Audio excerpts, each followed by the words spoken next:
నమస్తే, welcome to Abhinav Bharat. 2024 America అధ్యక్ష ఎన్నికల రేసు నుంచి తప్పుకుంటున్నట్లు ప్రస్తుత ప్రెసిడెంట్ జో బైడెన్ అధికారికంగా ప్రకటించారు.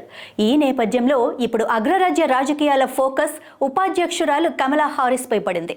నవంబర్లో జరగనున్న అమెరికా అధ్యక్ష ఎన్నికల్లో డెమోక్రటిక్ పార్టీ తరపున అభ్యర్థిగా కమలా హారిస్ కు జో బైడెన్ మద్దతిచ్చారు. ఈ నేపథ్యంలో అసలు ఎవరి ఈ కమలా హారిస్, భారత్తో ఆమెకున్న సంబంధం ఏంటి అనేది ఆసక్తికరంగా మారింది. 1964లో కాలిఫోర్నియాలోని ఓక్లాండ్లో కమలా హారిస్ జన్మించారు. ఆమె తల్లి శ్యామలా గోపాలన్ చెన్నైకి చెందిన వ్యక్తి.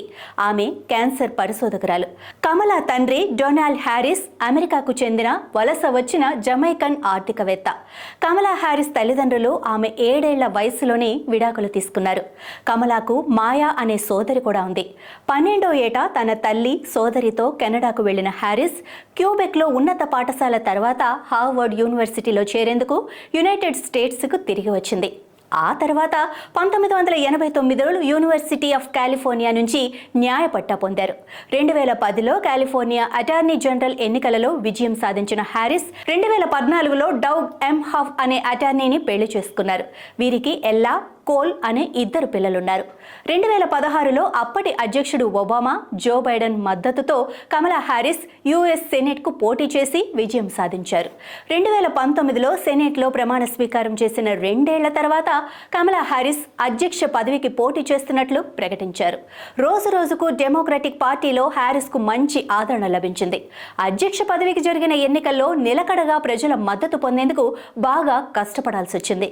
ఇంతలో బైడెన్ అధ్యక్ష ఎన్నికల్లో పోటీ చేస్తున్నట్లు ప్రకటించడంతో 2019లో ఆమె ప్రెసిడెంట్ రేసు నుంచి తప్పుకున్నారు. ఆ తర్వాత 2020లో బైడెన్ ఆమెను వైస్ ప్రెసిడెంట్గా ఎంచుకున్నారు. తాజాగా 2024 అధ్యక్ష ఎన్నికలలో డెమోక్రటిక్ పార్టీ తరపున అధ్యక్ష బరిలో కమలా హారిస్కు మద్దతిస్తున్నట్లు జో బైడెన్ ప్రకటించారు.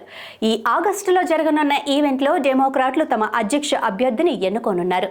కమలా హారిస్ ఈ నామినేషన్లో గెలిస్తే అమెరికా అధ్యక్ష ఎన్నికల్లో పోటీ చేస్తున్న తొలి భారత సంతతి మహిళగా చరిత్ర సృష్టిస్తారు. అంతేకాకుండా అధ్యక్ష ఎన్నికల్లో ఆమె విజయం సాధిస్తే దేశానికి తొలి అధ్యక్షురాలే కాక భారతీయ సంతతికి చెందిన ఫస్ట్ ప్రెసిడెంట్ అవుతారు. మరోపక్క రిపబ్లికన్ పార్టీ ఉపాధ్యక్ష అభ్యర్థి జేడీ వాన్స్ సతీమణి కూడా భారతీయురాలు కావటం వల్ల 2 పార్టీల్లోనూ భారతీయ ఓటర్లను ఆకట్టుకునే పోటీ రసవత్తరంగా మారింది. మొత్తానికి మన దేశానికి చెందిన ఓటర్లు మాత్రమే కాదు, అభ్యర్థులు కూడా అమెరికా అధ్యక్ష ఎన్నికల్లో ప్రధాన పాత్ర పోషిస్తున్నారు. నాయకులారా, మీ పనితనం మీ అధినాయకులకు తెలియజేయాలనుకుంటున్నారు. ప్రజలారా, మీ సమస్యలను మీ నాయకులకు తెలియజేయాలనుకుంటున్నారు. ప్రజా సమస్యల పరిష్కార వేదిక మీ అభినవ్ భారత్.